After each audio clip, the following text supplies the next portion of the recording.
Tell me if it works or not, and we actually get somebody some free rooms. Okay, good. Good to know. So I'm going to introduce Bruce tonight. No, I've got the clicker over here. Okay. Last time I introduced Bruce, I don't know if you guys were here last time. For those of you who were here, last time I interviewed Bruce, or didn't interview him, I did interview him for my radio show, but when I actually had him here, I was reading the bio that I have on the screen for him. And I had given him the clicker because he's the presenter, so I wouldn't have to give it to him at the end. And so I'm standing here reading the bio, and the bio disappears. And I was like, what just happened? And Bruce had that exact smile on his face, and I went, oh, you moved it. So notice I don't have his bio on the screen tonight. So it's very simple. Bruce has been involved in real estate since 1980 something. Yes, right? yeah. 1980 81, yeah. And he and his companies have worked on over 3,000 houses. He has developed, I know in Rosamond, he had at least, was it? 90. How many was Rosamond? 93. 93 units, which went south. And notice he's still standing here today. Went south. Went south? Before I got it, yes. Got to clarify that. Got to clarify it. Went south before you got it. And then it became 93 productive units. And thank you, I should have clarified that. Yeah. And he's doing development in Florida. But really, here's why I love Bruce is for two reasons. Very selfish on my part. In 2006, I didn't get the memo that said, Christina, stop investing and get rid of the condo complex that you're in the middle of converting and get rid of the house that you're going to add, 500 square feet to in Portland, Oregon, and get rid of the land split that you're doing in Kauai, which, by the way, worked just fine. That one actually did work. But I didn't get the memo saying, because all this stuff that you think you're doing that you're special at, you're so smart, you need to stop. So by 2008 and 9, I was pulling everything back in, but I was a little late on the ball. Well, Bruce had that memo, and he put it out. And he put out the memo before that on the previous one, too, that the market was going to accelerate. And he put out the memo that it was time to stop investing. So I like going to people who are smarter than me, because I've learned I think I'm smart, but I ain't that smart. I'm not that smart. I need people to tell me. And so I listen to people like Bruce, who have shown their track record. So that's one. It's very selfish. He does his research, he does it really well. Number two, he's willing to share it, and he is a man of integrity. Bruce Norris. Thank you.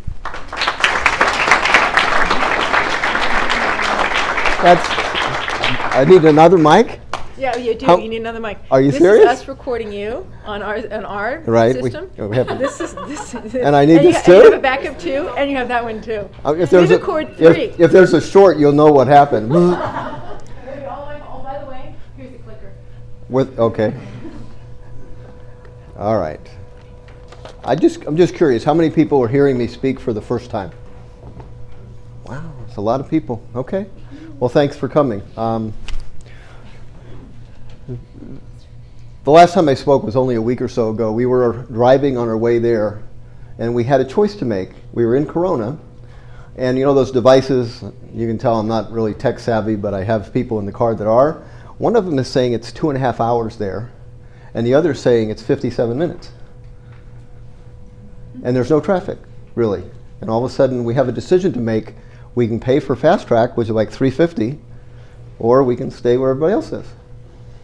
And we decided to be safe because, you'd like to show up on time when you speak. So we took the Fast Track, and not 1 mile later, the whole thing stopped, and it was an hour delay. Okay? That, to me, is exactly the same thing as the difference between trying to do this business with or without an education. Education is Fast Track. Why you are a member of a club is you surround yourself with people that are knowledgeable. And it's a never-ending thing. I just interviewed Mike Cantu on a radio show. Mike Cantu has done this business for as long as I have. Guess how many books he has read since January 1st? 20 books since January 1st on new stuff in real estate. That's ridiculous. He reads faithfully at least an hour a day and probably more. But if he's still willing to learn and educate himself, you need to do that too. I was not a big fan of education in the beginning at all. I was very suspicious of it. I thought, nah, I'm not buying anything. I'll just do my own stuff.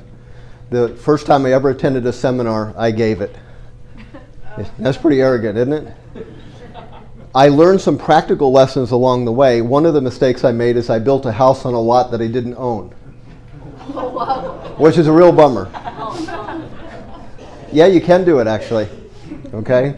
Got out of it, but it was a good lesson on, I guess I should have taken that course. So don't go into this business without understanding some of it. You're going to learn along the way too as you do, but don't avoid paying for some education that's worth it, okay? Tonight we're going to talk about some things, and what we're known for is timing a market. So we're going to talk about charts, and in the handout you have is it a QR code? Did I get that right? Okay, you're going to be able to download all the charts, so you don't have to take pictures of what's eventually up here. But the talk tonight is a little bit different, and you have a title of it, and it's called The 10 Life-Changing Days of a Real Estate Investor. And I guess I should change that title to the potential 10 life-changing days. Because you're going to have decisions along the way that will change or alter the course of how you conduct business. And that's what tonight's about, is making those decisions to where you end up with a business that's the most profitable, the most meaningful, the broadest scope that you can manage. And it's much different than the one that I started with a long time ago. In January, we gave a seminar on what's next for a number of years. The title of it was 2% interest rates, 40 trillion in debt, and other surprise endings. How many people attended that? That's here. Okay, so handful. Those handful of people know a lot more about what's next than if you didn't. That's the whole idea of that, is to have an advantage when you take an education. So we looked into the future and said, this is the likely outcome. One of the things that we do constantly is we're in the business of still doing this. So we have real estate investments. One of the things it says, and I want to clarify because I want to make sure you understand something, there's a little statement on here that could be a little more threatening than it needs to be, but I don't want you to miss the fact that there's a question mark. Bruce Norris shares his insights and exits California real estate, followed by a question mark. So I have sold a fair amount of property in the last year or so, and I have exchanged it to another location called Florida. We'll talk about that a little bit. Have I left? No, I'm doing other things in California. So we're constructing spec homes. And so that's one of the niches we do. We've lent upwards of $15 million in the first 3 months this year to investors that we've taught the business to. So we're going nowhere as far as California, but we always adjust our business model. We always try to do the next appropriate thing. Is it harder to find buy and flips right now? Okay. We have found it easier to buy bare land and build. We are netting about 20% a house doing that, which I can't do just buying a fixer-upper. There's too much competition right now, but there's not as much competition building single-family homes. So that's the niche that we've landed on. We do a hard money loan business, we have trustee investments, and we have investor education. The investor education led itself to Aaron's suggestion. By the way, 2 people are here from the company. Aaron Norris, my son, way in the back, and Joey Romero, our latest team member. At the Norris Group, we never have employees, by the way. We don't. I don't think of them that way. I've been an employee. It's not any fun. It's much better to be a team partner. That's how I look at it. And so Joey brings a very unique skill set to our company that we haven't had. And so we're very excited that he's here. We have an event usually in October, this year in September, called I Survived Real Estate. How many of you have ever attended that charity event? So about the same amount that attended the timing seminar. Okay. When in September? When in September is it, Aaron? September 22nd. September 22nd. Okay? It's a charity event. What happens is people pay $200 to go, but it's all donated to charity. There'll be 2 charities, probably Make-A-Wish and Children's Hospital. And the Norris Group pays for 450 people. I think that's how many people go usually. We pay for the dinner. And then on the panel, and the reason we have this event, on the panel will be people at the top of a niche of the real estate industry. So maybe the president of the Mortgage Bankers Association or the chief economist of Fannie Mae. Why do I want to have this panel? Because these are the people that will be negotiating on behalf of our industry in front of Congress for the next year. And there's a lot of things that are up for grabs. What's one of the tax reforms that probably will be installed in the next year or so? What are they going to do to standard deductions? They're going to make it 30 grand. Okay, what if interest rates are 4%? How much do you have to owe 30 grand? 750 grand? So basically you don't have an itemized deduction until you owe 750 grand. They can easily pass a rule that says, you know what, interest is no longer deductible because it benefits so few people, and it won't even get challenged because it'll only affect people that owe more than that. So that's why these people get in front of Congress and say, well, maybe we shouldn't do that. What about 1031 exchanges? Are they under challenge? How many of you have ever sold a home you lived in and cashed a 500 grand check and didn't have to write any payment to the government? I have. That's not going to be around forever either, by the way.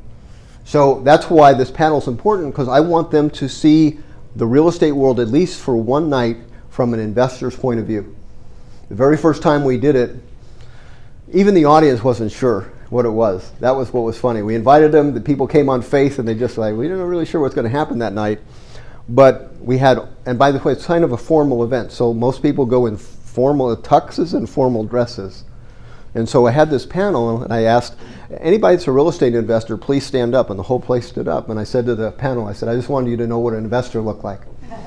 Because that's not the picture they have in their mind of what we do. You know, and I want them to change that, because we do, in fact, bring something unique to the marketplace. Okay, we can't see the top reason. Can we lower this so we can? That would probably be helpful. Okay. I'll just put it there. I can do this by memory, but I just want you to see it. How I got started in real estate was very unintentional. I don't know how you got started, but I used to sell electrical stuff.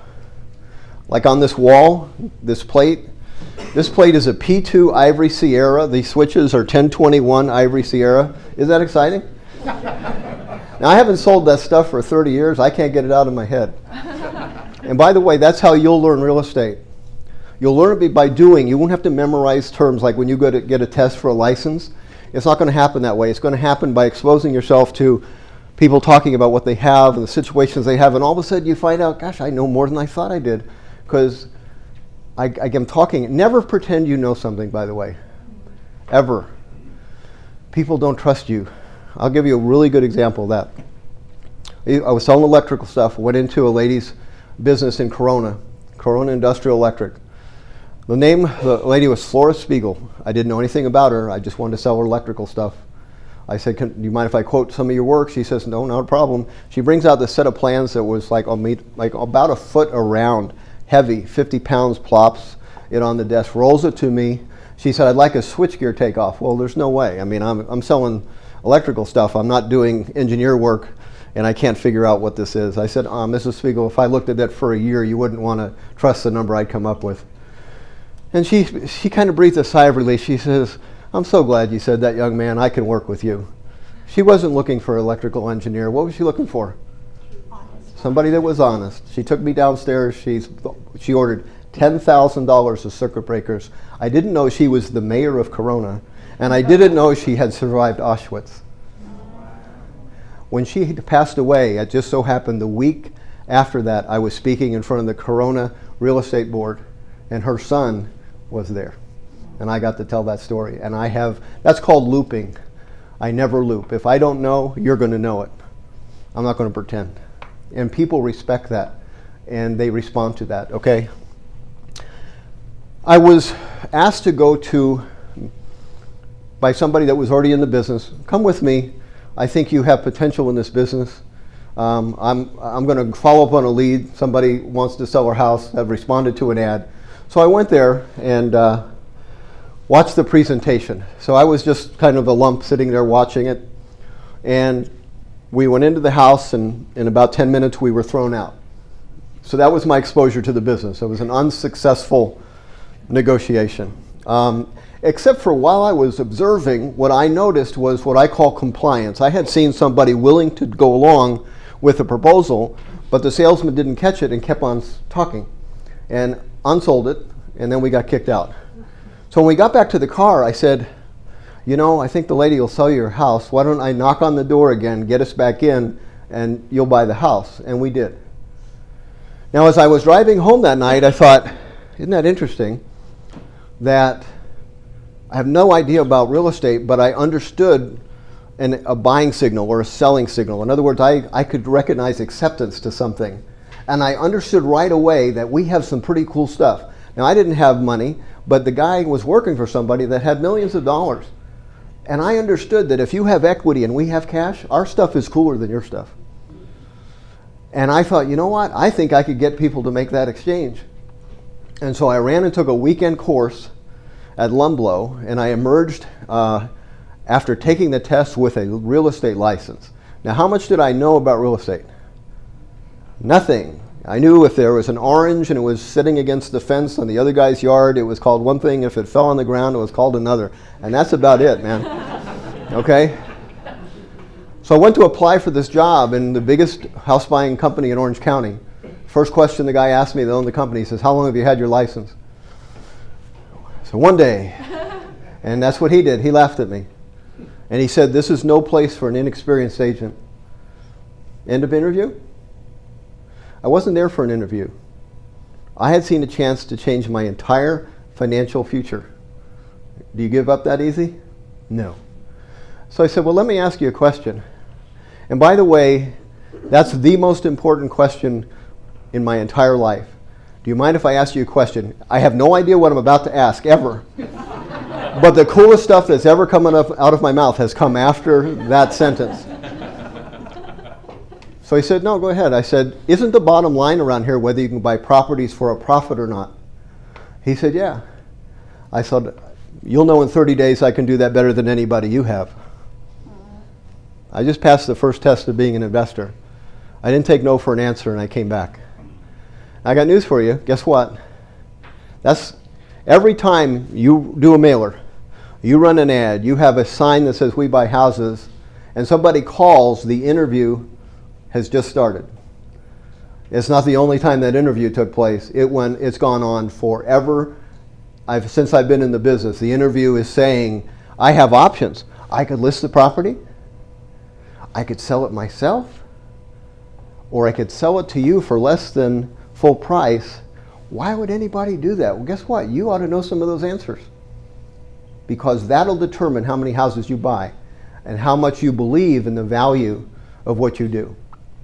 When you talk to sellers, do you think that they know how to repair properties? They know how to decipher what contractor is good or not? I got a kick out of Christina's first comment, and by the way, I really appreciate her original form of the introduction. That was great. I like that. And she said something about how many people are for a win-win negotiation. Just for fun, I wrote a title to a new book back there, Win-Lose, How to Get Yours at Any Cost.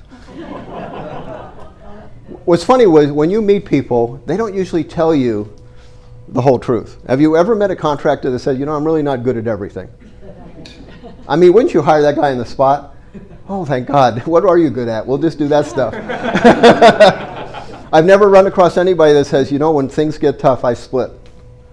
I've had people do that, but no one warned me it was coming. Okay? So anyway, when you have a chance to talk to somebody, it's good to understand where they're coming from. How much experience do you have? Have you ever dealt with contractors? Do you know you're not supposed to give them half the money up front so they can go finish their last job? And hopefully they'll get another job so they can start yours, and then in some other day get more money so they can finish yours. I mean, this goes on for people all the time. People have vacant houses. Aaron lives next to a vacant house. The guy has owned it for several years, and it's been occupied by somebody that just moved in a year ago. Literally, the guy didn't even know it's occupied. He thinks it's boarded up still. Is he insured on that property, do you think? He might have rental insurance, but he doesn't have the insurance he needs, okay? So these are all the things that when you're talking to people, the interview is on.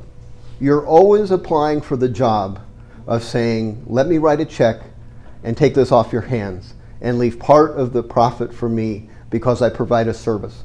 When you really understand that, you can make yourself a millionaire in this business, okay? And if you don't, you're going to be frustrated. This is April, so we're 3.5 months into the year. I'm just curious, how many of you started the year with a written set of goals? Okay, a fair amount of you, maybe 25%, which is great. I hadn't written a goal in my entire life until I met this man. How many of you know who Jim Rohn is? Okay, Jim Rohn is the mentor of my life, and that was a complete accident too. I met him in 1981 by force. I had to go, had no choice. I worked for this real estate company. They were all going to the meeting. I had to go. How long is it? I've never been to a seminar. How long is it? 3 hours. I was like, oh my God. I have to listen to someone for 3 hours. That was like 6 sermons. I remember thinking that was terrible. I don't know if I can bear it. I'm sitting up front. He had the front table, no less. So I'm this close to Jim Rohn for 3 hours. I was like, oh my God. In about 5 minutes, I took my first note, and I said to who was with me, I said, this man does not need our money. What I liked about Jim Rohn is he took the chance to piss you off, to get in your face and say, you know what? This isn't a game. You have people in your life that are counting on you being really good at something. And if you're playing and not doing that, you're letting them down. I mean, that takes some guts to say. And there wasn't any product to buy in the back room. There wasn't any of that. It was just, he's going to spend 3 hours and tell you some of the stories that he had in his life. And so I went home and wrote goals for the first time in my life, and I got intense about it. And it changed my whole life. In the 3 hours, the guy changed my whole life. And I realized that there was a great deal of power in goals. How many people know this guy, Jim Valvano? There's a documentary you should really see. It's pretty cool. He coached NC State in the 80s. He took the place of a coach named Sloan. Sloan was one of the top 3 coaches in college basketball. So when you were recruited in high school, he's one of the coaches you wanted to play for. So if you went to college, is it out? Okay. If you went to college and you had signed up to play for him, you would be very disappointed if he wasn't going to be your coach. And he quit. And NC State hired Jim Valvano. What do we need to? Take your mic from you for a minute. Okay. We'll probably give it back. Okay. Can I go ahead though? Yeah. Okay. So they hired Jim Valvano to replace him, and he goes into a team that's already feeling, wow, who's this guy? Ain't Jim Sloan or Sloan. And the first practice they go to, there's no basketballs. So you got the best players in the high school as their freshmen and a great team, and they come to practice and there's no basketballs. What is there? There's a ladder and a pair of gold scissors under the basket. And guess what they spent the entire practice doing? Cutting down net after net. What do you do when you win the NCAA tournament? You cut the nets down. He was implanting in their picture, 3 years from now, your destiny is we together will cut the nets down after we win the national title. And guess what? They did it. That's goal setting. So that's why you have it. So the day you decide to take this seriously, you're going to get up tomorrow morning and you're not going to have to worry about what do I do with my day. It's going to have been planned out and you're going to know what you're up to. That's a meaningful day. You can't imagine how much you can accomplish if you get up and you have already a plan. If you get up and you get around by noon, you go, somebody's ahead of you, okay? I asked Mike Cantu. You ought to listen to that radio interview. It's at our website, or will be within the next week. He's the most methodical investor I've ever known. He doesn't think of himself as special, other than the fact that he has methodically done the same thing for over and over and over for a long time. If you had read an hour a day for 30 years, would you be ahead of where you are? Okay. I mean, how long is it? That's an hour a day, but he doesn't miss it. He gets in the morning, goes, what's he do? He does sit-ups. First thing he does is sit-ups. And he's done sit-ups for 30 years. What was funny, I'll tell the story because I don't think he'll mind. We had something called a millionaire maker. And a millionaire maker is to have a day or two together where we bring out the best person to bring to the real estate investing world. And if you're one of the speakers at a millionaire event, I want you to set a goal that's meaningful. Well, Mike has smoked ever since I knew him. So I went out to lunch with him and Tony Alvarez, and they're going to be speakers. I said, it's important to me that you set a goal that's meaningful. And I said, Mike, I want you to quit smoking. At least for the 60 days after the seminar, that's what I want you to do. You know what he said to me? He says, well, I'll try. Now, I have never heard Mike Cantu say the word try. I said, Mike, and I'm friends with him. I said, Mike, that's a baby word. Have you ever dealt with a contractor and I say, hey, I've got to get it done by Friday, have an inspection? And he goes, I'll try. Is it getting done? No. It ain't getting done. Try is a baby word. Do or don't do, but don't say try. Okay, so that's what I said to Mike. And guess what? That was all 3 years ago. He hasn't smoked. That's pretty cool. So he's a very willful guy. And in the interview, you'll see why he got willful. His dad made fun of him when he started. He wanted his dad to put a credit line on his house. Put a credit line on your house, and I'm going to invest the money. I'm going to make a big pile of money. And his dad literally laughed so hard he fell on the ground and rolled on the floor. And it pissed Mike off. Maybe that's the source of whatever. You have to go, it makes me mad. But Jim Valvano, you ought to watch that NC State documentary. It's very cool. Uh-oh, now we don't have a forwarding capability. Outside of that, we're doing good. Okay, now we have a mic and I can't forward. Oh, there we go. Okay, there we go. This is one of the coolest quotes. It comes from Aquila and the Bee, kind of a cool movie. Our deepest fear is not that we're inadequate. Our deepest fear is that we are powerful beyond measure. It's our light, not our darkness, that most frightens us. We ask ourselves, who am I to be? Brilliant, gorgeous, talented, fabulous. Actually, who are you not to be? Your playing small does not serve the world. We were born to make manifest the glory of God that's within us. And as we let our own light shine, we unconsciously give other people permission to do the same. At another Millionaire Maker event, we had the guy from Notre Dame, the football movie, Rudy. Rudy Rudiger was the guy that came there. How many people seen that movie? So one of my favorite movies, got to meet him.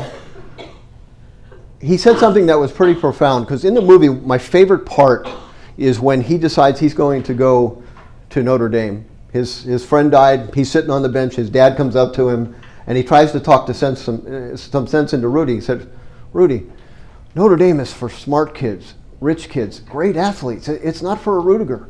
He said, you can have a great life, but you're going to work at the factory, you know? And Rudy says, you know, I spent all my life listening to other people and believing what they said. I don't want to do that anymore. And so he goes to Notre Dame, and you know the rest of the story, but what you don't know is he had 3 younger brothers that never worked in the factory either, because Rudy showed them that life could be something different than what they were told. There's someone in your family that looks at your life and decides how big their box is. You want all of your family to stand on the box you create and have a bigger box, okay? But they will follow you. They will watch to see if they have permission to do something special. Day 3, the Garden Grove cellar. So you're going to have this day. I'm sitting across from a cellar, which I had done a number of times already. This was within probably the first year, though, of the business. So I'd probably been involved in maybe 20 or 30 transactions up to this point.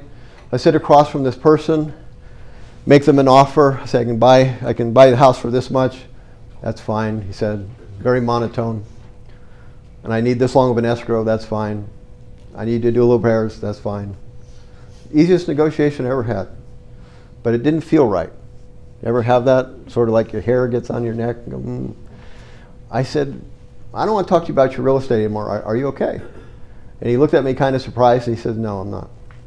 Well, at the time I was really going to some education things, and I had gotten in front of a gentleman who wrote this book, Odd Magdino, The Greatest Miracle in the World. And I had bought a dozen books. so I could give them away, and this was book number 1. So I said, I don't want to talk to you about your house anymore. Randy got the book. One particular chapter I want you to read kind of reminds you that, you know what, you're pretty special. And told him I'll see him the next day. So I came back the next day, and he opened the door, he looked at me, he says, I want you to know that the book that you gave me saved my life. That my intention was to sell you my house and kill myself. So your third special day is when you decide that when you sit across from a seller, they're not just a chunk of equity, that they're a human being. And that's when you're going to decide you really like this business. Because guess what? If you were in trouble, and I've been through 3,000 of these things, would it be good if I had the white knight win-win hat on for you? And I could say, you know what? Let's just solve your problem. I don't care if I get paid in any way. If that's what's best for you, that's great. If it's not, I could care less. Let's bombard your problem with solutions, because guess what? I probably know a few. I've been around this thing. And so we both get on the other side of the table and we think about, this is what I would do, this is what I would do, this is what I would do. And you find out that when people fight that, they really are ready to sell to someone like us, and it's no harm, no foul. We write a check and we're all done, and we get references, and we buy 2 houses from those people, or 3. And you go, gosh, I can't wait till the phone rings because it's not combative. When you decide that, you will really have a special day because all of a sudden you like this business. Have you ever done a mailer and go, gosh, I sure hope nobody calls? Ever cold called and feel that way? Ever knock on a foreclosure door and just go, you know, the best foreclosure caller I ever knew, Charles Harris. Charles was a speaker at one of our events one time. And he called people faithfully from 7 to 9 every night that were in foreclosure. And he used to get abused like crazy. One guy was completely off the charts. You effing this and on and on and on. There was a little pause and Charles says, I'm going to take that as a maybe, call you tomorrow night. And the next night he bought the guy's house. True story. Okay. So think about people across from you differently than maybe you do. And you will do a lot more deals because you know what? When people pick up they can trust you, all of a sudden they're going to say something like this. You know, I haven't told anybody else this, but I'm going to tell you. As soon as you hear that sentence, you're about to buy a house. Because you're the first one that's actually going to get to deal with the truth. Okay? The point on this one is not to build a custom home, but to hang around people who raise the bar in your life. I've accidentally done that, and sometimes on purpose done that. I used to sell electrical stuff. One of the contractors I stole to was John Stevenson. John Stevenson, we were about the same age. We both wanted to accomplish something, and we found that we were kind of on an aggressive track. And for whatever reason, we got competitive. And he called me up one day and had me come over, and I noticed it was a custom home. He had built a custom home. He was he was probably 33 years old. And I thought, well, if John can do it, I thought, well, I can do it. And so it kind of planted the seed, and then not only that, but a couple of weeks later, my wife Marcia came home from some kind of a get-together, and she bragged and bragged and bragged about the house it was held at. And I, you know, male ego, little Bruce, we had this cool house, we had rehabbed and everything, 5-bedroom. I said, well, it's not as nice as our home, is it? She said, well, Bruce, it's a custom home. Oh. Well, I was used to writing goals, and I really do believe goals work pretty quickly. So guess how long it took me to put a custom home lot in escrow? 1 day. Wow. In escrow the next day, I called John Stevenson up, but I really wanted information. I said, John, do you know of a street named Hawarden? He said, yeah, it's the nicest street in Riverside. I said, really? I said, okay, well, I just bought a custom home lot there. Now, I really didn't say it like that. I was just happy it was a cool lot. And so I built a custom home. The point is, I want to hang around people that raise the bar in my life. I work out 4 days a week with basically a nut. He's a 5th degree black belt in karate, and he brings that mentality to weightlifting. And we work out an hour and 45 minutes 4 times a week in the most ridiculous aerobic weight workout you ever saw. What does he get for Christmas? He gets a weight jacket so we can make our pull-ups harder. Okay? It's not enough that we have to lug ourselves up there. No, we put on the jacket now.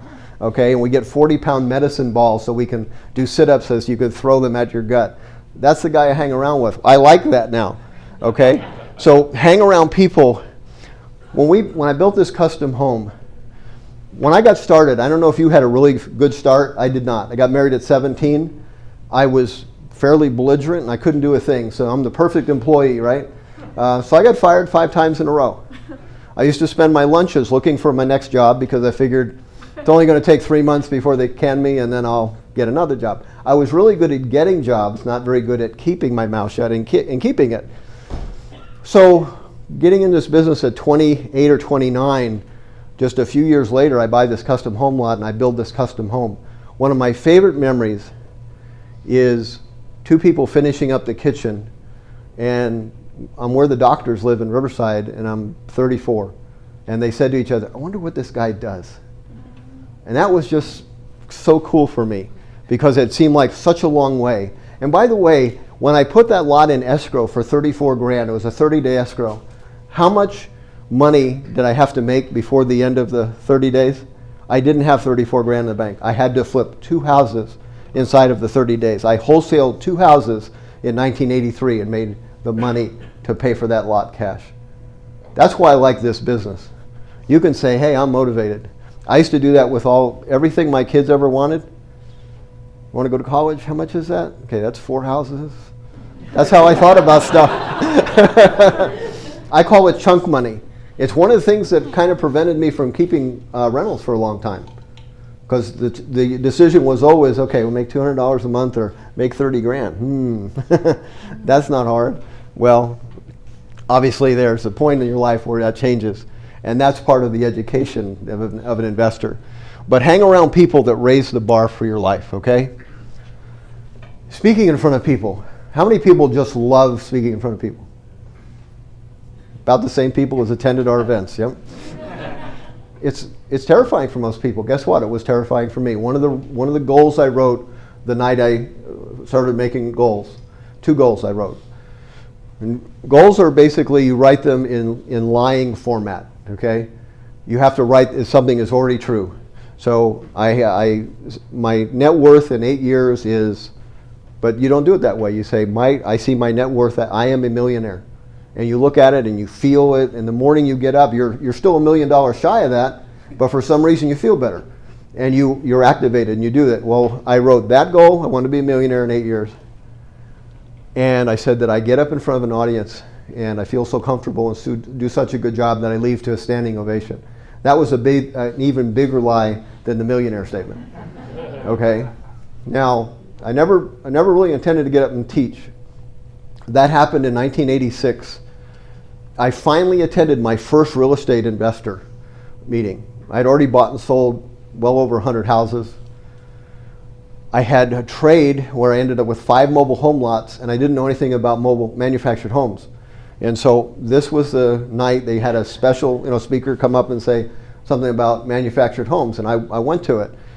And I met Jack Fullerton, a guy that would really be very instrumental in changing my attitude about keeping properties eventually. So that was an important meeting. But on that night, he opened the meeting by saying that anybody that says they can buy California real estate below market enough to immediately resell it and make a living is lying. And I thought, God, that's really weird, because that's what I do. So at the end of the meeting, I waited till I was the last person. Now, if you're a speaker and you had the last person, that can be a problem. They want to adopt you sometimes. Okay, well, Jack Fullerton looked at me like a little suspiciously and said, I said, I just want you to know, Mr. Fullerton, that what you said can't be done. I do. That's what I do. I buy and sell properties. And in the parking lot, there were 2 cars. There was an old junky car, and there was a brand new 1986 gold 420 SEL with windshield wipers on the headlights. Guess which one was mine? The new one.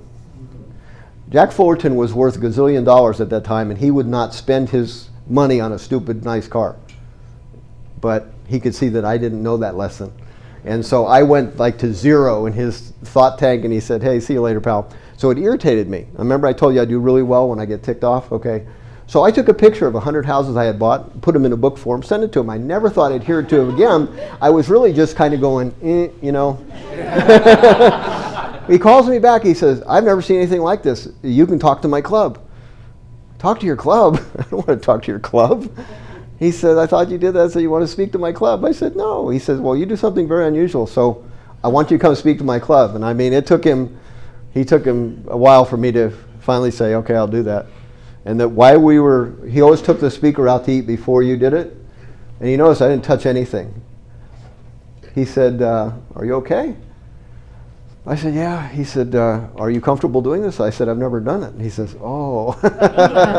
Nothing like a guy with a club. You know what he said to me? He said, here's the secret to speaking.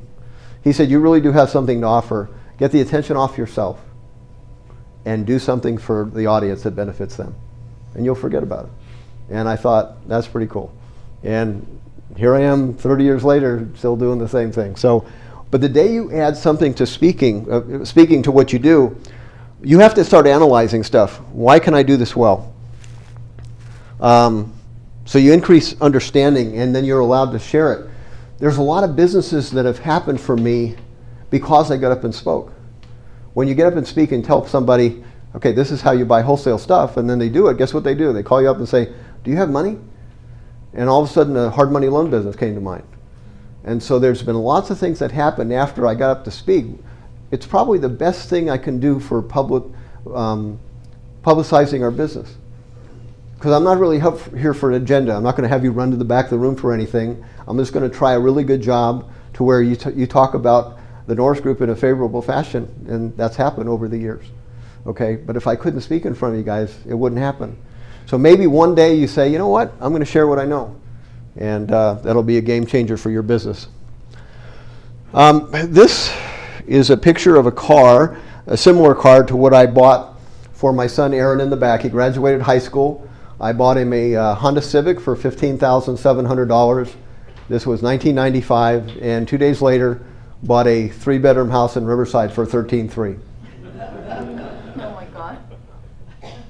The special day for an investor is to realize that something is on sale for a ridiculous price, and you don't have to be afraid to buy it even though no one else is doing it.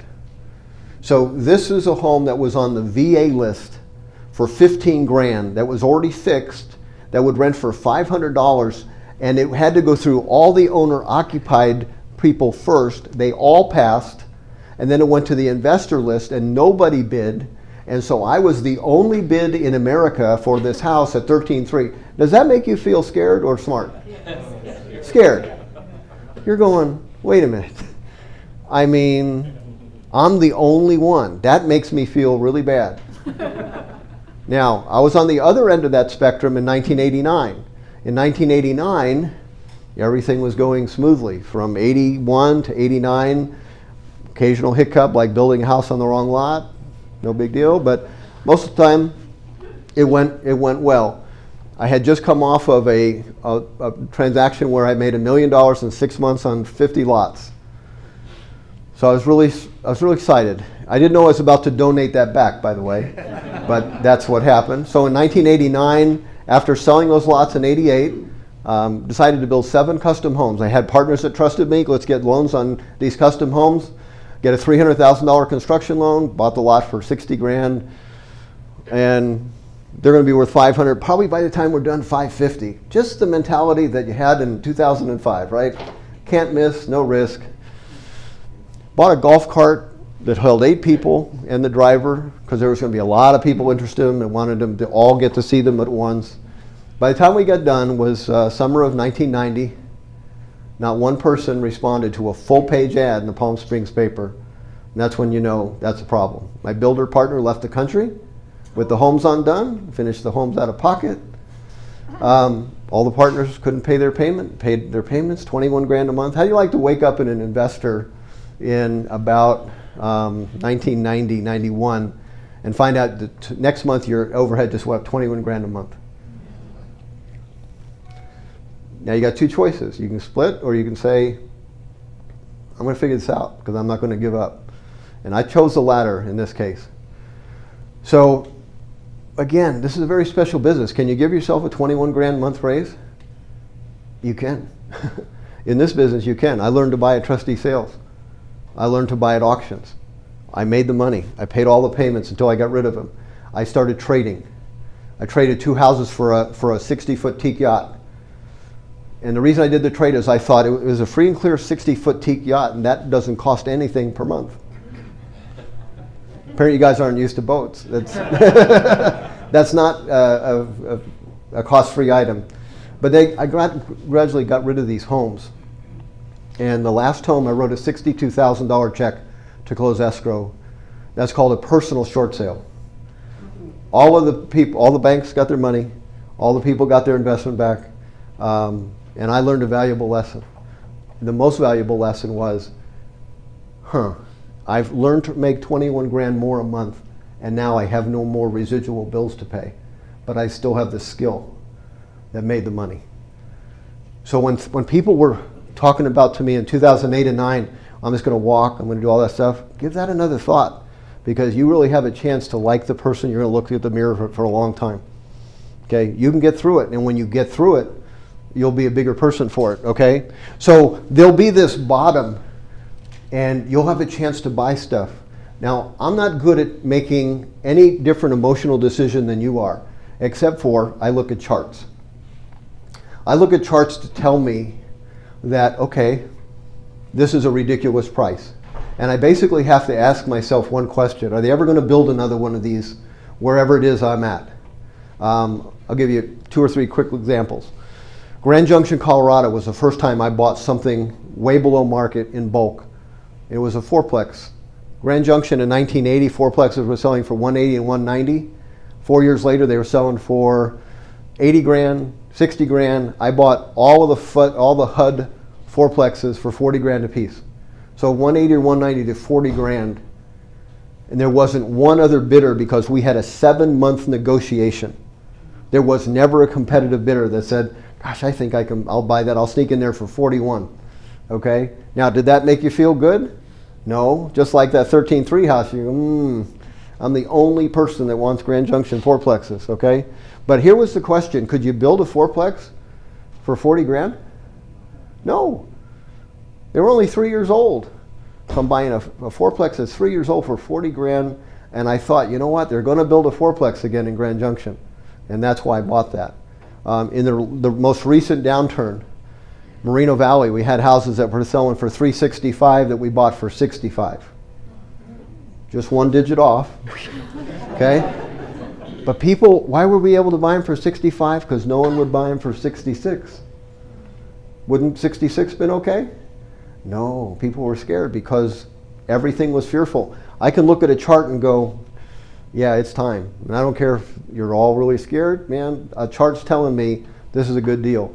I like to read old books. In the 1800s, there was a book contributed by Charlie Dow, the Dow theory guy. And he said you can always tell where you are in a cycle by the emotion of the participant. And in it references a book from the 1600s about investing. And it says, buy at the sound of cannon fire, sell at the sound of trumpets. Now, I can't do that without a chart. But if I have a chart, I can tell you, okay? So I like to buy at bottoms. And so that the day is important for an investor to know that's coming, looking at a chart. So we wrote a report in 1997, the California comeback, why prices will double in the next 8 years. And it was a couple hundred pages long. My first explanation of how I think things work. And so after I bought that house for $13.3, it scared me that no one else was doing it. And so one of the things that it's good for you to do is understand cycles. And you can solve this by yourself. And it's one thing that's really important is when you make investments, you make sure it's your decision, that you know why you're doing it. One of the worst conversations you can have after, say, 2008 hits, they had just lost $1 million, and their statement was, I have to make it back. And one of the scariest investments I ever saw, somebody was putting together piles of Detroit, Michigan properties, 20 houses for 100 grand. You could own 20 free and grow houses for 100 grand. Would that make you feel good in the morning? Until you probably went to Michigan, right? Okay? He sold them by the hundreds and the hundreds and the thousands. And the disclosure, the first line of the disclosure was, this home actually may no longer exist. True. The second one said the liens against the property may be so much that it's completely worthless. Do you know how many people actually went to see their 20 houses before they wrote the 100 grand check? Almost no one. Because it felt good to say, I own 20 free and clear houses. That's pretty scary. Okay? So whenever you make an investment, make sure you know what you're doing it for, all right? Okay. Day 7, what was important for me is to realize that the business changes and the cycles change, but then it required of me different skills. So in 2008 and 9, what were we buying predominantly in California? We were buying REOs and we were buying short sales. And so most of that was driven by relationships that controlled inventory. You didn't chase houses, you didn't chase people in foreclosure. How would your day been if you just called everybody in foreclosure directly? Hi, I'm interested in buying your house. I said, great. I owe $365 in a house in Marina Valley and the current market is $65. What can you do for me? Not a lot. So in other words, you'd go to the people that controlled the REOs or did short sales and you would make relationships. How would that, if that was all I knew, I probably could get rich during that cycle, but this is 2017. How will that work now? None. What if I was an REO agent and hit it big in 2008 and 9, but that's the only thing I knew how to do. So in 2017, how busy am I? None. In other words, you have to know that when charts change, your skill level has to adjust. And you have to talk to people that own something now directly. Matter of fact, you have to get them to respond to you before they call the listing agent and make it in the MLS. And so that's part of what you have to do is have conversations with people that sell their own properties. They want to sell them quickly for whatever reason, and you induce that phone call by a mailer. When I realized that, it was helpful. And what also happens is you see things repeat. So in 1990 to 96, I got expert at going to auctions. I could stand in the back of the room and I could see an auctioneer mess up. I could tell the auction wasn't going to do well. We actually taped an auction. There are auction companies that hold their first auction. Do they do well? No, not usually. Or they go out of the line of their product type. So the videotaped auction we did was of an auction of 5 new homes done by an auction company that's been around for decades that sold donut shops that went out of business and machine shops and all that stuff. They weren't used to real estate. Their ad was minuscule. There were 10 items that were for sale, minuscule on the auction page that looked like a collage, but I literally read every word of that because it was worth a lot of money to find somebody that didn't know you weren't supposed to put real estate there. So there's 5 new 2-bedroom homes in the ad. I call up the company. She said, we don't auction real estate. Click. I said, well, that's a great response. Call back. I said, well, you're spending advertising like you actually have something for sale. So she said, oh, hang on. She puts the phone down. She rustles some papers. She said, oh, yeah, I see it. So she faxed me over the approximate address. It was actually a wrong address. Now that's pretty cool. But I know Riverside, so I actually got to the 5 houses, and the auction was just a couple days away. You know how many signs were on the property? None. I went inside. Guess what? They haven't advertised. What did they say they had? 5 2-bedroom homes. What do they have? 3-bedroom homes. The homes were only worth 120 grand. What was the minimum deposit for each bid? 25 grand. They completely took out the retail buyer, and they advertised in a place that no one knew how to look. I thought, this is so cool. I'm going to videotape the whole thing. We bought all those houses for an average of about 56 grand and sold them for full price, including one of them who was occupying the property as a renter who didn't even know they were for sale.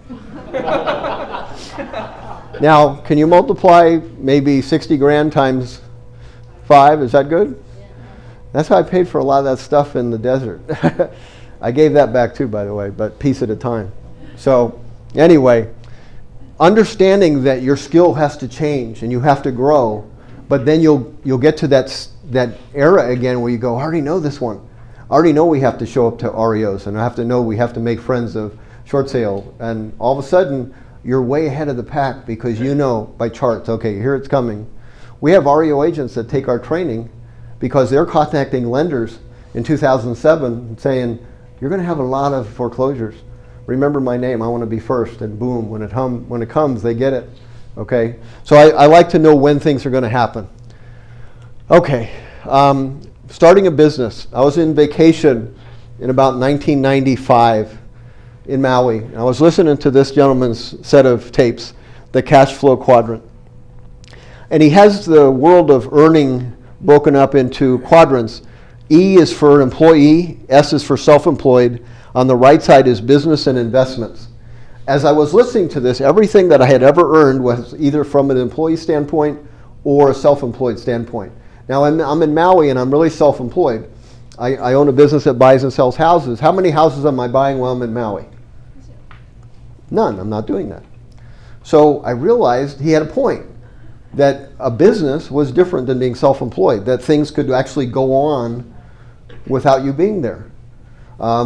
Case in point, I have physically not seen the last 500 houses we have flipped. And I own the business. But I own a business. I can guarantee you I saw every one of the self-employed houses I bought. But that's not necessary if you own a business. I don't necessarily do loans, but we just funded $15 million of them. I don't pay attention to talking to that. That's a business. So you can expand this buying that you're doing, and you can have a business, and you can branch out and do other things. The day you decide to do that can be an exciting day for you. This is one of the books that helps keep me on track. It's called Good to Great. And concentrating on 3 circles, he says they have to intertwine. What are you passionate about? What can you be the best in the world at? And what can you make money at? Okay? So if we're in it, in the Norris Group, we believe we can be the best in the world at. So one of the reasons why the education side stayed in California is because we could take all the information we knew about the charts of California and say, okay, this is how it applies specifically to the California investor. And looking at charts, we can tell you what to do tomorrow to be the best investor you can be.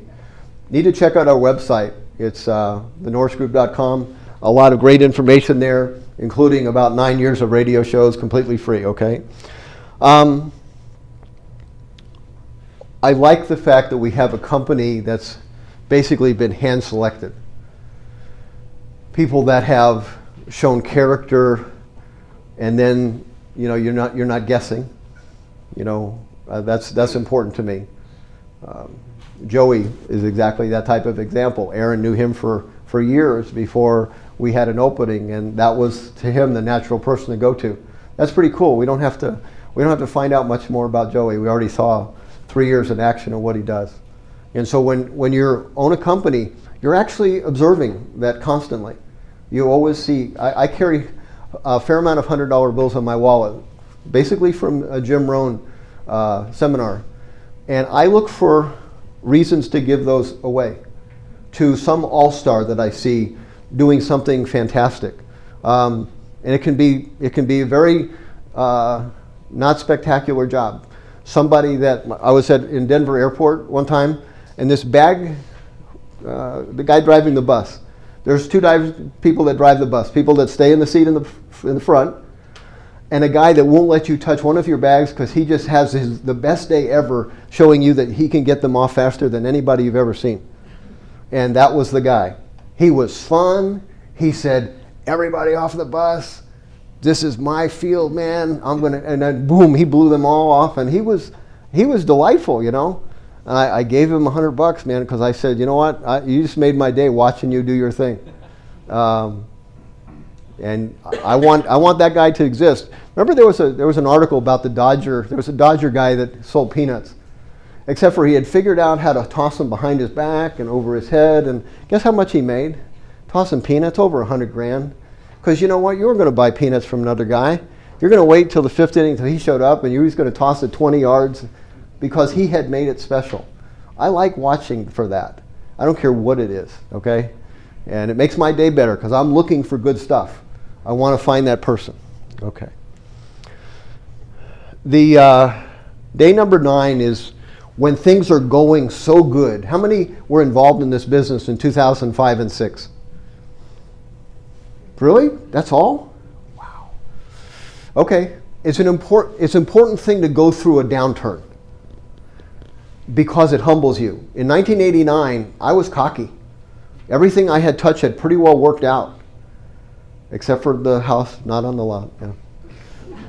Actually, that worked out too, but you kind of think, okay, well, I'm really good at this stuff, and nothing bad can happen, and then 1990 to 96 happens, and you give it back some of the stuff. But in 2007 and 2008 and 9, if you didn't get out of that one, you didn't survive very well, because that was a crash. That was the ultimate downturn.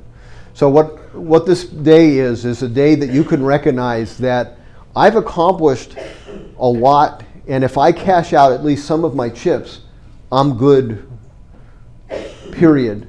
No matter what else happens, I have a core that's clear, free and clear, or I have enough money to where it's over.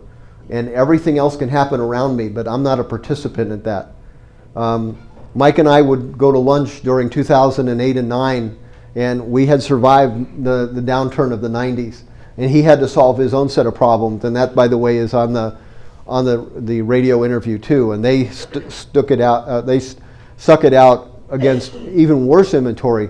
They had done subdivisions of land. Can you imagine trying to get rid of land in 1991 and 92? Mick Blackwell was his partner at the time, and when they were up against it, Mike was saying, well, what can we do, man?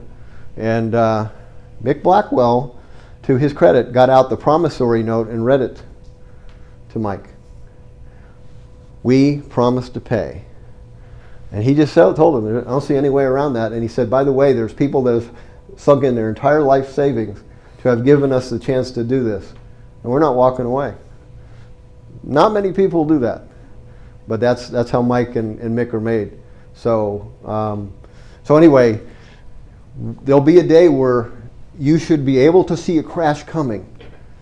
And if you do, and liquidate some of your chips and land on safe ground, then you'll be a buyer when everyone else is a seller. And that's an amazing feeling, because things get awfully silly in price sometimes when you're on the right side of that. So at least one time in your life, recognize it's time to get out in the midst of euphoria and exit. Last special day. If you ask me for a name of our attorney, which I am often asked, I have no idea what to tell you, because we don't have one. Been in business for a long time. The only thing we've ever needed an attorney for would be to create an LLC or a C Corp. Until this one day, I thought sure we would need an attorney. We had gotten a phone call about a year before. Somebody had called me on a home they wanted to flip us. We helped teach him. He said, I found a house in Riverside. I bought it for $90,000. I'd like to flip it to you for $100,000. I said, let's go see it together. So we went to go see it. Really heavy termite damage. I said, to protect both of us, let's get a termite inspection. So we got a termite inspection. It was about $7,000. It was not as bad as I thought. So I said, I'll give you the $10,000. Bought it for $100,000. Next month, we decided what to do with it. We got a full contractor repair, something like $65,000. Decided to put it in the MLS. So attached to the listing was a full repair list from our contractor and a full disclosure of the termite damage. We sold it, made about $55,000 as is. Never thought I'd hear about it again. And then I got a call about a year later. The property had been bought by an investor who fixed it and sold it to an occupant owner. The realtor that sold it to the occupant owner called me up and he said, Bruce, did you know there was a violent death on the property? Oh, I said, no. He said, yeah. He said, the person that bought it shot themselves in the house. I said, no, I did not know that. I called the guy that had flipped me the house. I said, were you aware of that? He said, yes. And I disclosed it to you in writing in the paperwork. I said, oh my God, you gotta be kidding me. So I pulled up the paperwork, and sure enough, on the bottom of one of the pages, there it was. I have never been sicker ever in business. I walked out immediately out of the office. I started my car. I drove to the house. I got out of my car. Fortunately, the guy that bought the house was on the porch. I walked up to him and I said, are you Gustavo? He said, yeah. He said, I'm Bruce Norris. He said, your name sounds familiar. I said, I'm the guy that bought the house, sold it to the guy that fixed it, who sold it to you. I just found out that somebody killed himself in the house. What I didn't know is that had been disclosed to me, and that I should have known and been able to tell you, but I didn't. So I just want you to know it's my problem.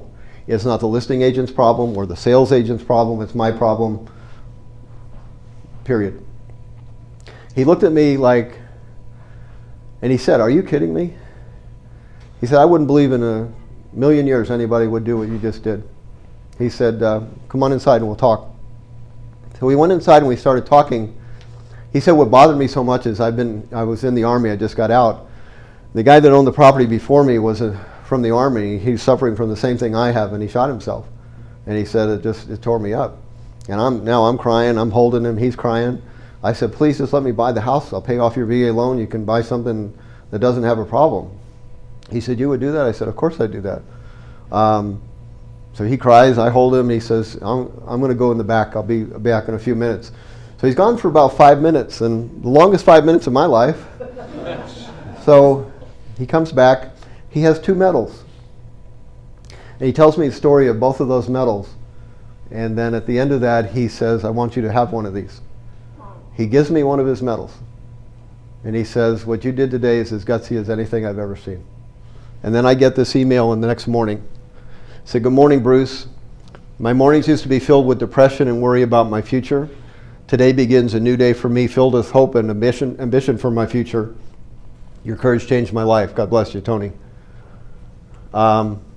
His sister sends me this. 2 minutes later, "My brother Gustavo told me if you're meeting yesterday, all I'm going to say is a big heartfelt thanks. I think you may have just saved his life." The day that you'll have is a day that you have to decide to do the honest thing no matter what the cost.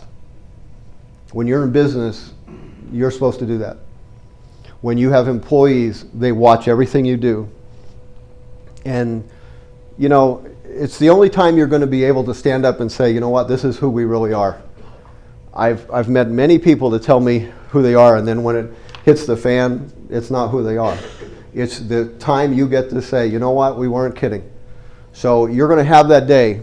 Maybe you've already had it and you've already done the right thing.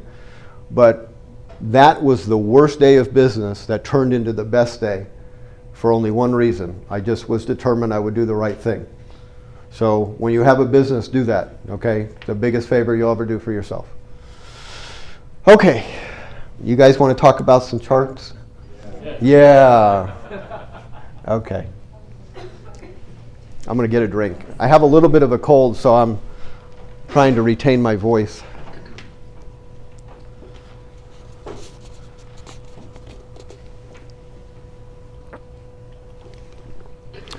How many of you guys are worried about we're going to have another big crash? Really? Okay.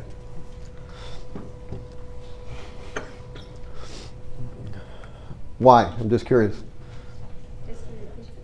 History repeats itself? Okay. The cycle. It's a cycle. The delta between median income increasing and the vast increase in real estate pricing in this area. Okay. Okay, the people that, okay, yes? The still not strong economic conditions in the U.S. and how easy a recession might occur on that level, and what would the effect be on those? Yeah, and see, that's interesting. The title of this report that we just got done writing and giving was 2% mortgage rates and $40 trillion in debt. So what we're going to talk about is, I want to just show you why I disagree with the danger of a big downturn, okay?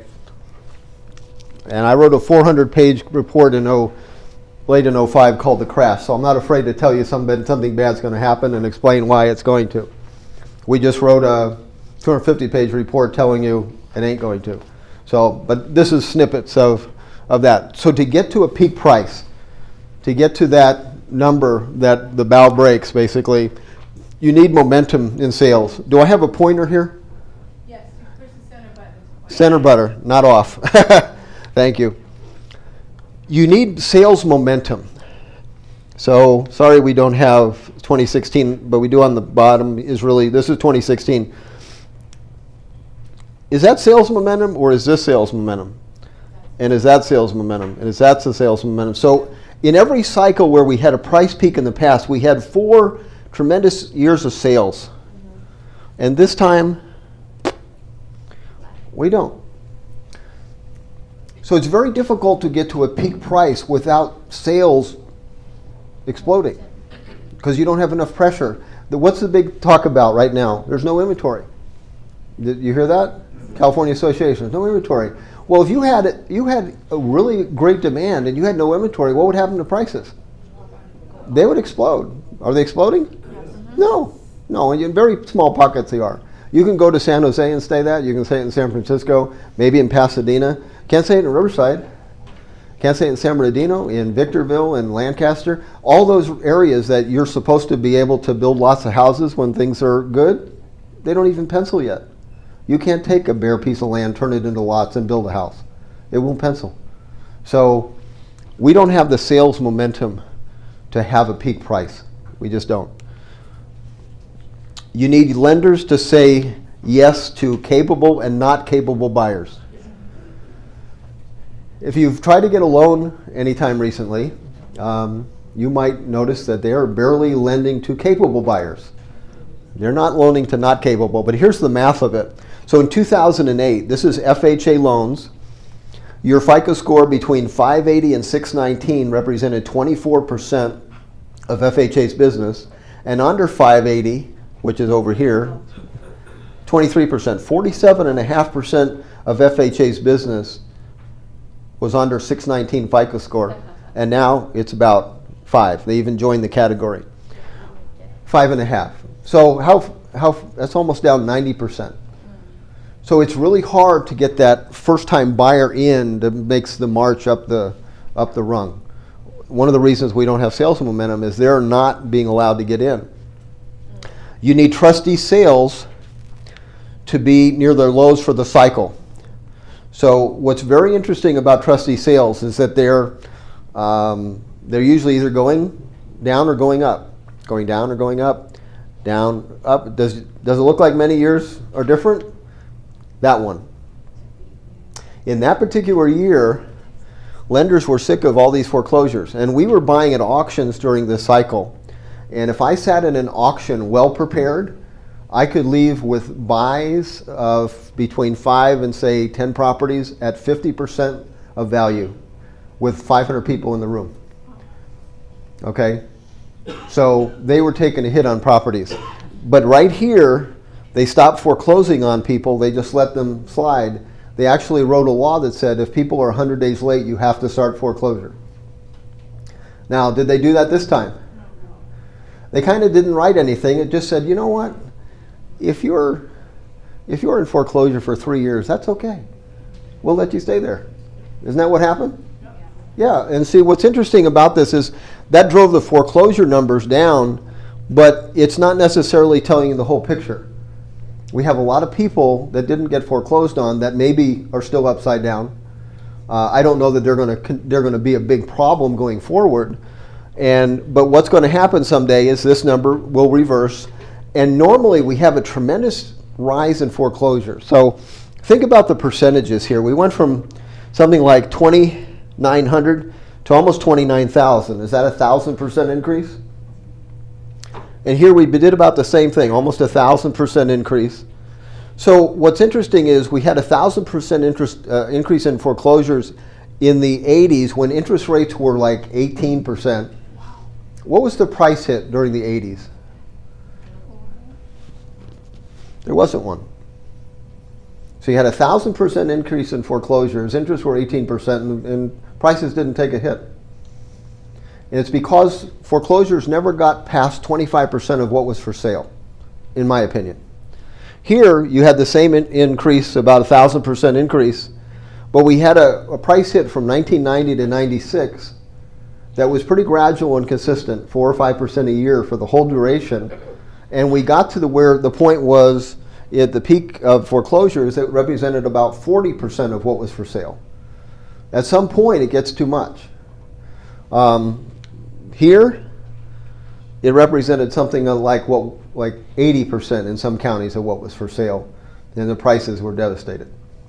So going forward, when this changes, what I look for is what are the odds of this becoming such a big percentage of what's for sale that it becomes a price hit. So who have we been loaning to for the last 6 or 7 years? Marginal people? Okay? No. People that have put 20% down with a FICO score that's over 700, and prices have gone up quite a bit. Did they extract equity this time? No. They literally, if you look at a chart of equity extraction, 2016 is the only year that broke even.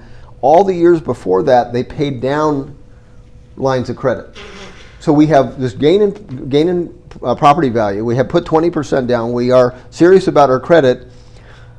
Who's going to lose their property in great quantity? It's not going to be those people. And did they get fixed loans or did they get time bombs of adjustables? They got fixed.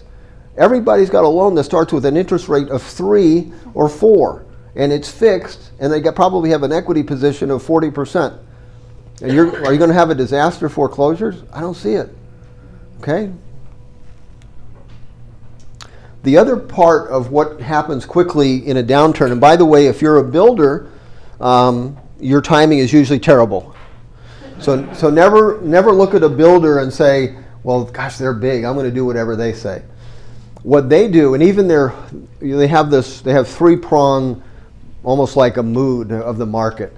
So how many people show up and how many people show interest and so forth and so on. That can change at the drop of a hat. And usually it happens by surprise. So this is the year you built the most houses in California, was 2005. In 2005, I wrote this document called The California Crash. I debate one of the state's top economists in front of the builders and tell them that if I were you, I would sell every house, every lot, every land development, get the heck out of here and buy them for nothing later. How do you think that went over in front of a builder? Because what they were feeling at the time was the exact opposite. You couldn't do anything wrong. Everything you built, somebody wanted. Multiple offers. So how could it go wrong? Well, because this isn't a chart that tells you something's about to go wrong until it does, and then all of a sudden this happens. Peak of the market, 89, peak of the building. So the builders are pretty consistently terrible at telling you what's next. They can tell you exactly where you are, and that's about it. So here's the problem though. When this happens, then when they build the peak right here, and all of a sudden the foreclosure does the other thing. So the foreclosure's at the bottom, and then they start going up. What happens is you have all these REOs for sale, and the builders put whatever's left, and there's a lot, on sale right now. It's already finished and it's standing. Every time there's a downturn back here, this is like 15% of what's for sale in the MLS is a new house that's on sale. We started this year with what percentage of unsold new homes? 2. You'd be out of new homes so fast, it wouldn't be a participant in the downturn. So you're missing 2 big problems. You're not going to foreclose on a bunch of people because they don't have bad loans. They don't have adjustable payments. Their interest rates start with a 3 or a 4, and they got a big pile of equity. Can they have individual circumstances? Yes. Will foreclosures go up because of unemployment? Yes. Doesn't mean that they'll get to be a bank REO. If you ever gone to trustee sales, what do people buy at trustee sales? What percentage LTV? It's like 80, 85%. So if it went to sale and it was started at 65, there'd be no way. Plus, what did we just teach people about how we're going to treat them if they miss payments? We're not going to be aggressive. The lenders are probably going to do the same thing. They brought out a new rule book and said, okay, we'll do it this way. So these are the reasons. I'm not really concerned about what's next because I don't see the things in place that cause a downturn. You need an economy doing well enough to encourage household formation. So we're about to come out with our first quarter GDP numbers. How many think it's going to be 4? 3? 2? Start with a 1? It might be under 1. Okay, so you got the Fed that wants to raise rates, but you got a GDP. Now, what's our unemployment?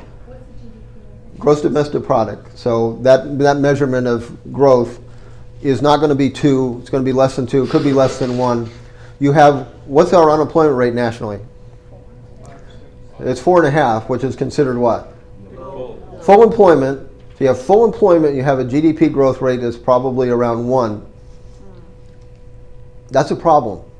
So what are we going to do? We're going to have a 3% unemployment rate so we get that to grow, or is that probably not likely? That's not likely. So maybe this is good as it gets during the cycle. So this is my take, is that by 2018 we're going to have a recession. When we have a recession, there's a repetitive theme. Again, me and charts, okay? So I'm attached to these charts. The Fed fund rate usually gets lowered every time we have a recession. By what percentage? What percentage points? 4. So where's the Fed fund rate today? No, not 4.5. Yeah, it's not even 1. Okay? So let's say they raise rates a couple more times. And by the way, my opinion is the only reason they're raising rates is they have something to take back. So let's say you raise like crazy to get to 2, and you're basically at less than 3/4 right now. Let's say you raised it 5 times to get to 2, and then you lowered it by 4. Is that even possible? Yeah, it is. Can you have a negative interest rate? Is there sovereign debt in the world right now with a negative interest rate? Yeah, like 30% of it is negative. If we do that for 6 or 9 months, you're going to have a 1-year 10-year T-bill. A 1% 10-year T-bill, and you're going to have a 30-year mortgage rate that starts with a 2. If that happens, that has a 30-year impact, which would be really smart, by the way. So everybody refis their house with a 2% mortgage rate. I'm not saying a flat 2, but it starts with a 2. But it's coinciding with that, we were invited back to Washington, D.C. and get to speak to Fannie Mae. I've been there 3 times. This was a serious meeting. They had their top decision makers in this meeting, and when we spoke, they broke out in little meetings, and then they came back and asked really pointed questions. They're trying to figure out how to give us more money for investors. So not going to do the 4 loans or the 10 loans. They're trying to figure out how to get this to be a big part of their business. Because if you look at charts, it says that we're not going to be going up in owner occupancy as a percentage. We're going to be going down. And so if they're going to be in the loan business, and if they're going to go back to privatization, which they probably are, they're missing out on a very big market that they would like to get back. So it could be by the time these ridiculous interest rates come around, we may get a chance to borrow on 25 or 50 houses, and the mortgage rate would start with a 3. That would have a big significant impact on what we do. But it would also create spendable cash flow for people that bought. You know, that's one of the things that happens. I don't like when the ownership rate goes way low. I think we should get creative right now. And if interest rates go low, we should create a program where people can buy with nothing down. That was part of what we talked about in front of Fannie Mae. Create a program with nothing down with 2 changes to the mortgage rules on this particular mortgage. If the payments aren't made, let the loan walk to another buyer in something called a simple assumption. A simple assumption used to be around when I was starting. So let's say you were behind on a payment. I could take over your loan, make it current, send in $45 to FHA, say put Bruce Norris's name on the loan, take John Smith's off, I'm the new borrower, and it was done. It wasn't a qualification process. It was $45. Lender didn't take it back, I took it over. Let's say none of that works. When it goes all the way to the trustee sale, for just this loan product, the opening bid's the late payments. So they're 12 months behind in payments. The payment was $1,500. The opening bid's $18,000, and you take over the principal. No REO, no damage to the system. Wouldn't that work? That would work. If everybody had if a lot of more people had a fixed payment, what happens is you have more spendable income the more money you make. How many people have rentals in here? Would you please give me a 30-year fixed rental rate on your property? No. No. Of course not. Why? Because that's your goal every year is see if we can raise the rent. Can you imagine what your budget looks like if that's what you do for 30 years as you rent next to somebody that had a mortgage rate that was fixed? How different your life works out and how much less spendable money you have? So that's important because there's charts that show how much money people have at the end of their life. If they own a home or if they don't, it's a big deal. A really big deal, and a really scary thing that we're about to experience too. So anyway, we don't have an economy that's growing fast enough to have huge household formation. And we also have a generation that is doing things later in life than we expected. We didn't expect people to be getting married at 30 something. The generations before were married at 20 something. So this is different. Doesn't make it wrong, it just makes it different. We are selling houses and ending up with equity, so you need a strong market to move up. But what's happening is people are selling much less often. They used to sell every 5 years, now they're selling every 9 years. What would happen if everybody had a 2% mortgage rate?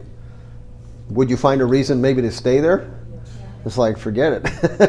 I'm going to camp out here. Okay. All right. You need inventory of sale to be below 3 months. We have about 4 months for sale. If you have below 3 months, let's say you go to San Jose or San Francisco, you have sometimes 2 weeks. Prices escalate. You don't have enough inventory. Even if the price tag is $1.5 million, you got a good chance it's going to go up. The mix of inventory is also important, and we have predominantly owners with equity now dominate the market, something like 93%, and only a 7% combination of REOs or short sales. So we have a very healthy market. We really, if everything was normal, if lending was normal, we would have an escalation of prices that would be pretty strong, but we really don't. Okay. I'm going to go to one other chart, and then we'll probably call it a night, and I'll take questions. This is an affordability chart. Affordability is figured with an assumption of 20% down. So you have a median price of say 500 grand. That's assuming you're putting 100 grand down, you get a 400 grand loan. Put it with a 4% interest rate. What's your payment? How many households can get qualified for that payment? That's the affordability percentage. So what's interesting about what happens when affordability declines. So does this make sense? The less people that can afford property, the worse real estate would do. Does that make sense? Yeah? Okay. That's why I like charts, because that sounds like that has to make sense. The less people that can afford property, the worse real estate would do. So that means when affordability declines, real estate doesn't do well. Did we live through this era of declining affordability? One of the reasons affordability goes down, it's a math formula, is because prices went up. So during 98 to 2006, what happened to California prices? They tripled. We were having the time of our life, and every year affordability went down some. And what happened to the volume of sales? Remember we had 4 fantastic years of sales? It was happening while affordability was declining right here. So affordability is going down, saying less people can get them, but somehow they managed to get more. And they did it here in the 80s, right here, as it went down, and they did it here. So what's interesting is affordability goes down, you usually have your peak in sales. Why? Because we're human beings. We can't help ourselves. Did you ever feel just absolutely powerful in 2005? Everything you touched did really well, and you just go, I'm gonna be so rich. I'm gonna get more of these things. That's what people did. They would take out equity loans and buy stuff and buy stuff and buy stuff because we just thought we were doing great. So what I'm saying is affordability tells me a story. When we get down to this number, and it's 17 in 1980, 89, 2005, went down all the way to like 11 or 12%, 2006. And here we are with 32. So we're at 32% affordability, and we're worried about a crash. So what's happened at 32% affordability in the past? You would be selling in 2001. You would be selling in 1987, or be selling in about 1978. And it's okay with me if you do that, but it seems to me that you would be doing it before we maxed in price. So if history repeats itself, this is part of the history that I look at and say, okay, Have we had our 4 fantastic years of sales? No. Are builders building up a storm? No. Are lenders lending to everybody? No. So none of the things I look at tell me, yeah, we're about maxed out. Can you have pockets of it? Yes. You can have neighborhoods. Now, what I would like to do is say that if you're in an area that's already past the 2006 peak, then I would be concerned that you had something very specific in your area. We've had money come from foreign countries that have bought in very specific areas. I would be cautious about that because their main goal wasn't to get a good buy, it was to get money out. And when they did that, the thought was, first of all, we made a lot of money over here. I spoke in Northern California to about 400 Chinese investors. In the Q&A portion of it, one of them said, I bought a home in San Jose 2 years ago for $1 million, it's worth $2 million. I'm going to hold on till it's worth $7 million. I said, wow, that's a lot of expectation there. What I didn't know is he had taken $1 million in several properties in Beijing, and it turned into $15 million. His expectation was only half as big in San Jose. Well, when you take $1 million and turn it into 15, first of all, you think you're really good at something, and you expect it to continue. And you're not really discriminating about how careful you spend it, you're just going to plug it in, and it's going to all happen again. Okay? So if money hits a certain area, and that's the kind of money it is, I would be concerned. So there's 2 areas, San Jose and San Francisco, that are way past the peaks of last time. I would consider investing there a speculation, not an investment. There's other areas that are much more reasonable in price and not anywhere close to their peak. Sacramento County, Riverside County, San Bernardino County, Kern County, all more rural type places, but way below where they were. They're so far below you don't have big tracts to be built. That's why the construction numbers are no good, because it doesn't pencil yet. Okay? All right. How about some questions? You guys have any questions? Yes, sir. Would you mind reiterating what you're seeing that makes you think that we're going to have a recession in 2018? Well, why we're going to have a recession? Because we have full employment and we're barely able to eke out a 1% GDP growth. Right. That's the problem. Yeah. And so you're going to have businesses. A lot of businesses have made profits on stocks, and that looks like profit, but it's not necessarily a profitable business. They make money on investments. That may stop. Right. So it wouldn't take much to go below 0, and I don't think we're going to have a severe recession. And we have the one industry that's going to go. Are you kidding me? We're going to maybe get a 2% mortgage rate. You know how busy you would be if you were a mortgage broker? Can you imagine like 80% of the country refining their loans? That would probably happen. So our industry might be the one industry that goes, this is pretty cool. But doesn't mean it will be a recession. And it's a national thing. Even California, we're our own little pocket. Sometimes we've had recessions in the 90s that didn't get as severe in the country.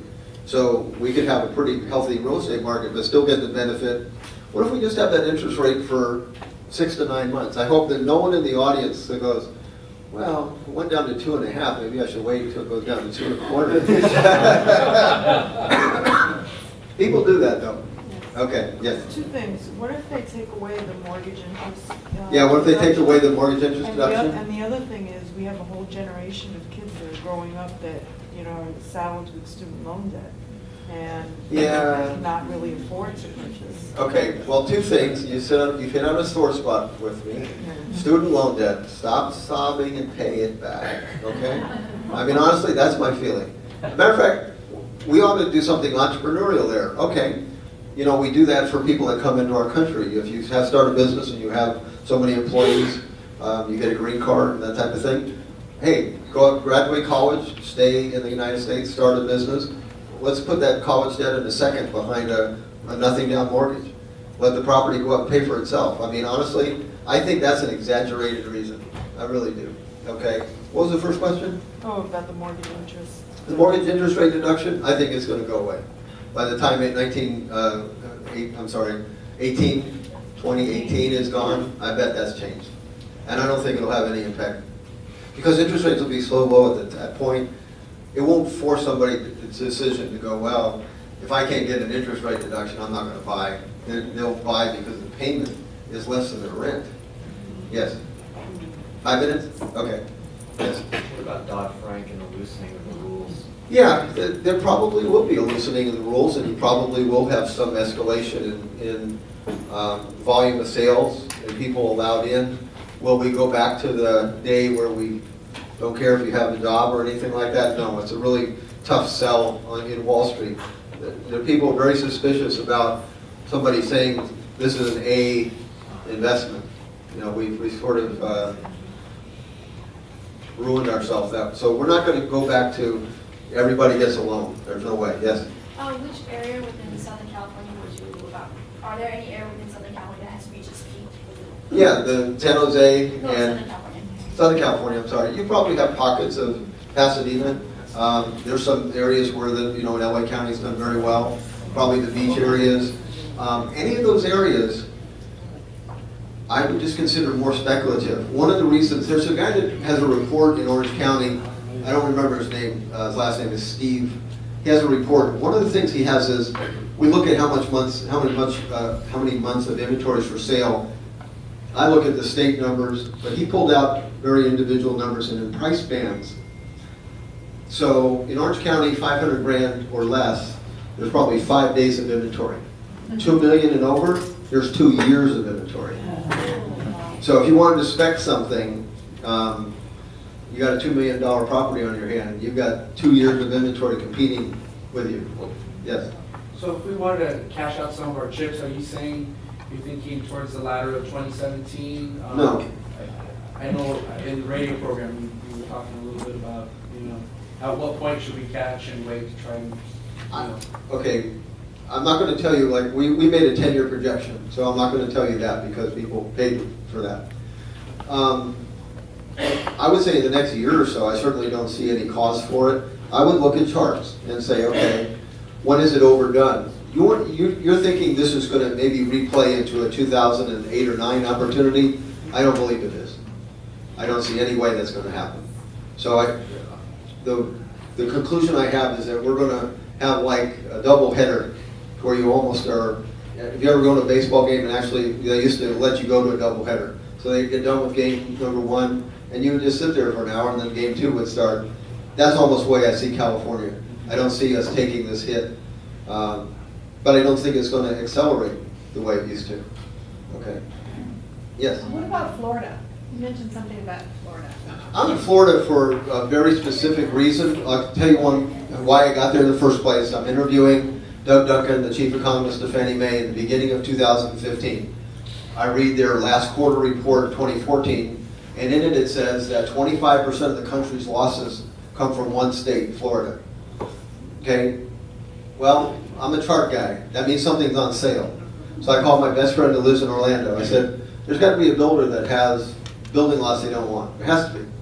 And so within 2 days, we found 38 building lots to buy for a third of the replacement cost. And so I bought them. And so, so we built houses there to have as rentals. It's in Leesburg. It's the fastest growing city in America. There's a place called The Villages where seniors live, and they go there. One of the reasons I bought in that area is that as you grow older, 65 to 85, the caretaker number goes from 2 to 7. And so who are my renters? Nurses, doctors. They rent. It's not the senior, it's the caretaker. And they're going to come there in multiples more. Okay, but that doesn't mean you should go to Florida. I already have a team place there. Okay?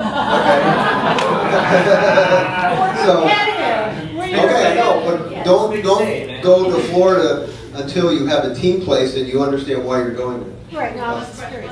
Last question, okay. No more? Yes.